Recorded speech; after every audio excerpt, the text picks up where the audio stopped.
Hi and welcome to Trend Micro TV. My name is Mark Copeman, and in this short session we're going to be discussing the EU General Data Protection Regulation with two experts I have in the studio, Robert Bond from Speechlease and Kevin Bailey from IDC. So before we start talking about the regulation, Robert, I want to come to you first of all. Can you just explain the difference between a directive and a regulation? Because this isn't a regulation as yet, is it? Sure. We've had a directive for a number of years, and a directive is issued by Europe and is only enforced in each member state when they pass their own variation on it. A regulation is immediately binding on every member state the moment that it comes into force. So the intention of the regulation is to have one harmonised approach rather than what we've got at the moment, which is everybody's variation on a theme. Okay. Now, Kevin, this is a hard question because this is a big subject, but can you summarise what this regulation is all about? Yes, it brings, in effect, the European Union into the 22nd century, if you want to call it that. It appreciates Web 2.0, which most people will understand as social media, Facebook and LinkedIn and things such as that. It also appreciates the technology advancements that are happening, and everyone can see the speed that's happening around technology today.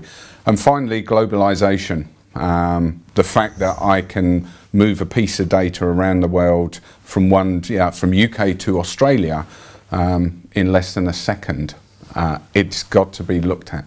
Okay, so Robert, how is this differing from what is in place today? So what you've got currently at the moment, as I said, is each member state's got its own variation on a long-standing directive that's been in force for 20 some odd years. What the new regulation is doing is providing what they hope will be a one-size-fits-all approach to protecting individuals' rights in relation to personal data, guiding businesses as to how they have to comply with people's rights, and imposing new powers and new compliance requirements on businesses that are operating throughout Europe, if not the world. And Kevin, just picking up on that then, so give me an example of the sort of fines or even prison sentences that could actually happen should people breach these regulations. And I think that everything's on a scale as you would accept, because obviously breaches are at different levels. Yes. But any organisation on first breach can be fined 0.5% of worldwide revenues, and to the furthest and most utmost enforceable level, that's 2%.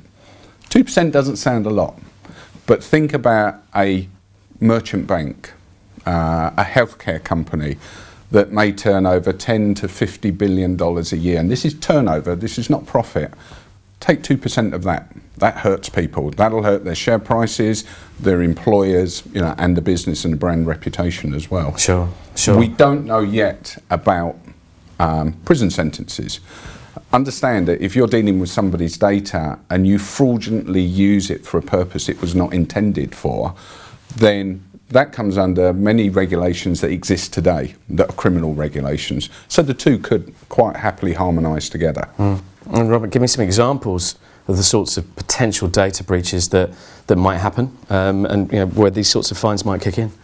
So it's the classic thing of maybe leaving a laptop unencrypted on a tube or a bus with a whole load of information, and then finding it's got into the wrong hands and somebody's saying, I know what you've got on there, how much are you going to pay me? That's one problem, plus it's a breach. Simply not shredding spreadsheets of information about staff. Another classic opportunity. It's there floating on the street. So it's not just data. This is, in the analog world as well. It's paper as well as electronic. Okay. So long as it identifies an individual, then it's personal data, and it's caught by the regulation. So this is as much about cultural training elements, I suppose, as a purely just technology. Is that fair to say? Yeah, it's the whole thing about this. Take it as a positive, not a negative. Right. That is there. It's about individuals, you, myself, Robert, understanding about our own personal data, what we classify as personal identifiable information. It could be a birth date, it could be a picture, it could be a voice recognition, it could be your DNA. All of this is kept on ones and zeros. Electronically. Yeah. So that's what we're dealing with when we deal with that today. Okay. Robert, what sort of timescales are we talking here for this regulation to start kicking in?